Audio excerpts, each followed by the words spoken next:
નમસ્કાર દર્શક મિત્રો, હું આપની સાથે છું રાખી અંજારિયા. સ્વાગત કરું છું આપનું કચ્છ ઉદય ટીવી ન્યૂઝમાં. તો દર્શક મિત્રો, જોઈએ આજના સમાચારો વિસ્તારથી. વાગડ વિસ્તારમાં કાયદો અને વ્યવસ્થાની પરિસ્થિતિ જોખમાઈ છે. તેવામાં તાલુકાના આણંદપર નજીક યુવાની હત્યા કરાતા દોડધામ મચી ગઈ હતી. પોલીસમાંથી મળતી વિગતો મુજબ રાપર તાલુકાના આણંદપર અને ગેડી ગામના રોડ વચ્ચે બનાવ બન્યો હતો. 25 વર્ષીય યુવકને ગળા પર છરી કે ધારિયા જેવા તીક્ષ્ણ હથિયારનો ઘા મારી ક્રૂરતાપૂર્વક હત્યા કરવામાં આવી હતી. હતભાગી અરવિંદ કોલી મૂળ આણંદપર ગામનો છે. ગત સાંજે આ બનાવ બન્યો હતો. તેના દેહની બાજુમાંથી બાઇક પણ મળી આવી હતી. હતભાગી યુવાન અપરિણિત હોવાનું અને વાડીમાં ખેતમજૂરી કરતો હોવાનું જાણવા મળ્યું હતું. પોલીસની તપાસમાં આડા સંબંધોના કારણે યુવાનું ઢીમ ઢાળી દેવાની શક્યતા વ્યક્ત કરવામાં આવી છે. અલબત્ત રાપર પોલીસે બનાવ સ્થળે દોડી જઈ તપાસ હાથ ધરી છે. અલગ અલગ વ્યક્તિઓની પૂછપરછ કરવા સાથે સીસીટીવી કેમેરા, ટેકનિકલ સર્વેલન્સ હાથ ધરવામાં આવ્યું છે. પોલીસ દ્વારા ઊંડાણપૂર્વકની તપાસ હાથ ધરાઈ છે. આ બનાવથી પરિવારજનોમાં અરેરાટી ફેલાઈ જવા સાથે ગામમાં ચકચાર મચી ગઈ હતી. ભુજ ખાવડા હાઈવે અકસ્માત ઝોનમાં ફેરવાઈ રહ્યો છે. ગત રાત્રે નોખાણીયા અને લોરિયા વચ્ચે ચામુંડા પેટ્રોલ પંપ પાસે અકસ્માતનો બનાવ બન્યો હતો, જેમાં યુવાનનું મોત થતા પરિવારમાં અરેરાટી ફેલાઈ જવા પામી હતી. જાણવા મળતી વિગતો મુજબ હતભાગી ઢોરી ગામના 26 વર્ષીય મેહુલભાઈ ગાગલ બાઇક લઈને કુનરિયાથી નખત્રાણા જતા હતા. ત્યારે રસ્તામાં બીજા બાઇક ચાલકે ટક્કર મારતા મેહુલભાઈને ગંભીર ઇજાઓ થતા સારવાર માટે લઈ જવાયા હતા, જ્યાં તબીબે મૃત જાહેર કરતા પરિવારમાં અરેરાટી ફેલાઈ ગઈ હતી. આ બનાવમાં મયુરભાઈ ખાસા નામના કિશોરને પણ ઇજાઓ થઈ હતી. દરમિયાન સામે અદાણી કંપનીમાંથી નોકરી પૂર્ણ કરી ખાવડાથી કોડાઈ પુલ જતા યુવાનો પણ ઘવાયા હતા. મૂળ વલસાડના પારડી અને ધરમપુરના હાલે કોડાઈ પુલ ખાતે રહેતા મહેશભાઈ ગુપ્તા અને ચિંતન સાચરિયાને ઇજાઓ થતા સારવાર માટે જીકેમાં લઈ જવાયા હતા. માધાપર પોલીસે એમએલસીના આધારે તપાસના ચક્રો ગતિમાન કર્યા છે. ભુજ તાલુકાના મિર્જાપર ગામની સીમા હાઈવે પર નવી પોલીસ ચોકીનું લોકાર્પણ કાર્યક્રમ 26મી જાન્યુઆરીના સાંજે રાખવામાં આવ્યો હતો, જેમાં પોલીસ ચોકીના નિર્માણ કાર્ય માટે સહકાર આપનાર ધનસુખભાઈ નિલેશભાઈના માતાના હસ્તે ખુલ્લો મુકાયો હતો. સાંસદ વિનોદભાઈ ચાવડાએ જણાવ્યું હતું કે લોકોની સેવા માટે પોલીસ ચોકીનું નિર્માણ કરાયું છે. પોલીસ હંમેશા પ્રજાનો મિત્ર છે અને રહેશે. તેમના દ્વારા રાજ્યના ગૃહ વિભાગના સીધા માર્ગદર્શન હેઠળ સેવાકીય પ્રવૃત્તિ, એજ્યુકેશન, આરોગ્ય જેવા અલગ અલગ માધ્યમોથી કરવામાં આવે છે. આજના સમયમાં પ્રજાનો પોલીસ સાથે એક મિત્રતાનો સંબંધ બંધાઈ ગયો છે.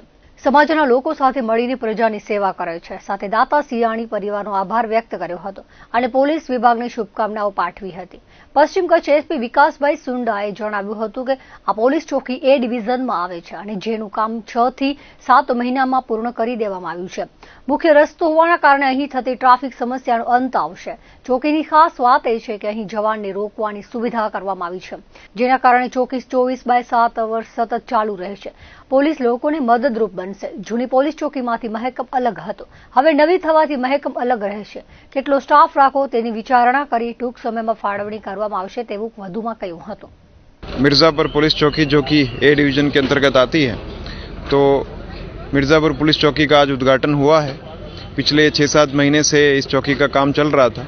प्रसन्नता की बात यह है कि मिर्ज़ापुर के ही एक सामाजिक आगेवान धनसुख भाई और नीलेश भाई ने मिल करके इस चौकी के निर्माण में पुलिस सरकार को, पुलिस डिपार्टमेंट को पूरा सहकार और अपनी पूरी मदद की है. और आज इसीलिए चौकी के उद्घाटन में भी उनकी पूजनीय माताजी के द्वारा हमने इस चौकी का उद्घाटन किया है. जैसा कि आप जानते हैं कि ये एक बहुत ही स्ट्रेटेजिक पॉइंट है और स्ट्रेटेजिक पॉइंट ट्रैफिक के नज़रिए से भी है और ए डिवीज़न से डिस्टेंस के दृष्टिकोण से भी है. तो आशा करता हूँ कि इस पुलिस चौकी के उपस्थिति से आसपास के इलाके के विभिन्न पुलिस से संबंधित प्रश्नों का निदान होगा और ट्रैफिक की समस्या से भी हमें निजात पाने में आसानी मिलेगी. और अच्छी बात यह है कि पुलिस चौकी का निर्माण इस तरह से किया गया है कि यहाँ पे जवान के रुकने की भी व्यवस्था है.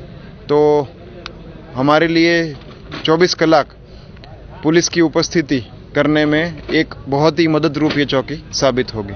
एसपी श्री आदरणीय श्री विकास साहेब, तालुका पंचायतना श्री विनोदभाई, सियाणी परिवार, दाताश्री, अन्य सौ लोग उपस्थित रहा था.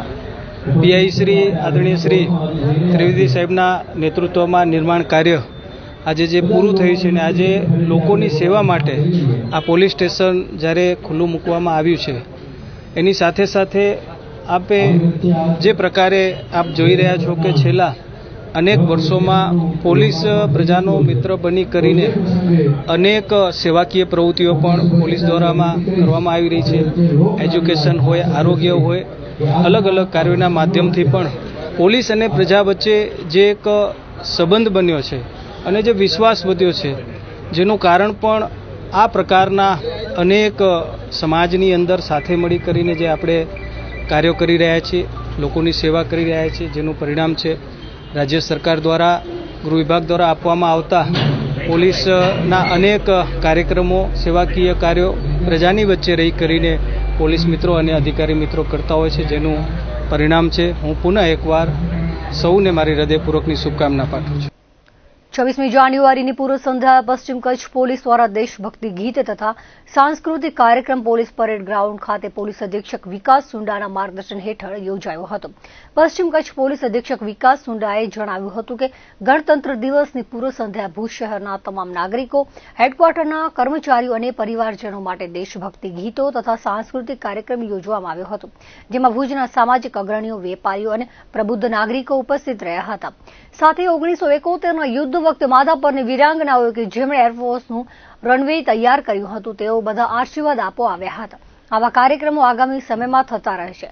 પોલીસ તથા તેમના પરિવારના સભ્યો, ભુજના અગ્રગણ્ય નાગરિકો, પોલીસ વિભાગના અધિકારીઓ વગેરે બહોળી સંખ્યામાં ઉપસ્થિત રહ્યા હતા. સ્થાનિક સ્વરાજ્યની ચૂંટણી માટેનું જાહેરનામું આજે વિધિવત બહાર પડી ગયું છે, જેના કારણે કચ્છમાં રાજકીય હલચલ તેજ બની છે. ભારતીય જનતા પાર્ટી દ્વારા ભચાઉ અને રાપર નગરપાલિકાની સામાન્ય ચૂંટણી અને જિલ્લાની 3 તાલુકા પંચાયત બેઠક માટે અભિપ્રાય લેવાની પ્રક્રિયા લોકશાહી ઢબે હાથ ધરવામાં આવી હતી. કચ્છ કમલમ ખાતે ભચાઉ પાલિકા અને તાલુકા પંચાયત બેઠકો માટે સેન્સ લેવાયા હતા. જિલ્લા કાર્યાલય ખાતે રાજકીય મહાકુંભ મેળા જેવો માહોલ જોવા મળ્યો હતો. ઉમેદવારી કરવા ઈચ્છુક મૂર્તિયાઓ સાથે સમર્થકો અને સંગઠનના હોદ્દેદારોની ઉપસ્થિતિ સાથે રાજકીય ગરમાવો જોવા મળ્યો હતો. કચ્છ કમલમ ખાતે પ્રથમ તાલુકા પંચાયતની બેઠકની પેટા ચૂંટણી માટેના સેન્સ લેવાયા હતા. પ્રદેશ કક્ષાએથી આવેલા નિરીક્ષકો બનાસકાંઠાના પૂર્વ સાંસદ જયસિંહ ચૌહાણ, બનાસકાંઠાના પૂર્વ જિલ્લા મહામંત્રી ભરતસિંહ ભટસરિયા, પૂર્વ જિલ્લા પ્રભારી રેખાબેન ચૌધરીએ ચૂંટણી લડવા ઈચ્છુક દાવેદારોને સાંભળ્યા હતા. સાથે સંગઠનના અપેક્ષિત હોદ્દેદારોનો પણ અભિપ્રાય મેળવ્યો હતો. લોકશાહી ઢબે ભચાઉ નગરપાલિકાની સામાન્ય ચૂંટણી માટેના સેન્સ લેવાયા હતા. આ વેળાએ ભચાઉ પ્રભારી ગઢવી, સંયોજક ઇલાબેન શાહ, સહસંયોજક આઈજી જાડેજાની ઉપસ્થિતિમાં ચૂંટણી લડવા ઈચ્છુક દાવેદારોને સાંભળવામાં આવ્યા હતા. સૂત્રોના જણાવ્યા અનુસાર ભચાઉ અને રાપર નગરપાલિકાની ચૂંટણીમાં ભાજપ દ્વારા સંભવત નો રિપીટ થિયરી અપનાવી નવા ચહેરાઓને તક અપાય તેવી સંભાવના છે. ભૂતકાળમાં 2 ચૂંટણી લડી ચૂકેલા ઉમેદવારો અને 60 વર્ષની આયુના કાર્યકરોને ટિકિટ મળે તેવી સંભાવના નહિવત છે. આ ઉપરાંત ભાજપ હાઈકમાન્ડે પરિવારવાદથી અલિપ્ત રહી નવા ઉમેદવારોને મેદાને ઉતારવાનું મન બનાવ્યું છે, જેના પગલે અનેક કાર્યકરોના ઉત્સાહનો સંચાર થયેલો જોવા મળી રહ્યો છે. આગામી 1 ફેબ્રુઆરી સુધી ઉમેદવારી પત્રક ભરી શકાશે. ઉલ્લેખનીય છે કે આગામી 16મી ફેબ્રુઆરીએ રાપર, ભચાઉ નગરપાલિકાની સામાન્ય ચૂંટણી સાથે કચ્છમાં માંડવી તાલુકાના દરશડી, મુંદ્રા તાલુકાના મોટી ભુજપુર અને ભચાઉ તાલુકાના લાકડિયાની ચૂંટણી યોજાશે. ભાજપે અભિપ્રાય મેળવવાની પ્રક્રિયા હાથ ધરી ચૂંટણી જંગમાં પ્રથમ નગારે ઘા કર્યો છે. જયસિંહ ચૌહાણ, પૂર્વ સાંસદ, પૂર્વ મંત્રી, પૂર્વ પ્રદેશ ઉપાધ્યક્ષ, અને આજે અમે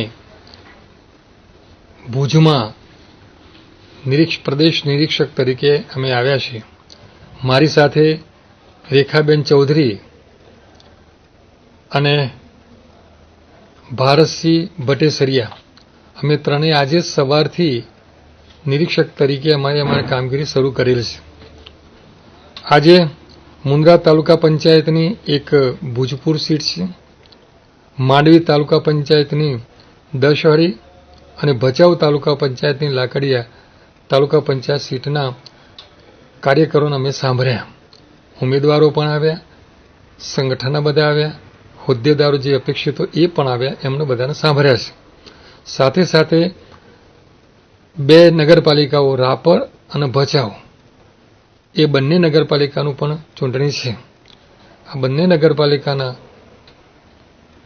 ઈચ્છુક ઉમેદવારોને સાંભળ્યા અને સાથે સાથે બીજા હોદ્દેદારોને પણ અમે સાંભળ્યા છે. ખૂબ શાંતિથી સાંભળ્યા છે.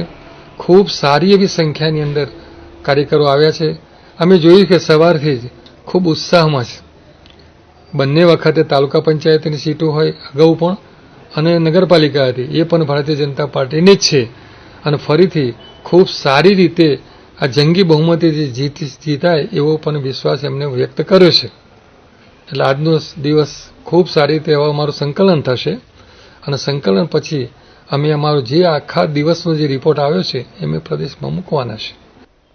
રાપર સુધરાઈની ચૂંટણી માટે વહીવટીતંત્ર દ્વારા ધમધમાટ શરૂ થઈ ગયો છે. આજથી 1 ફેબ્રુઆરી સુધી ફોર્મ ભરી શકાશે.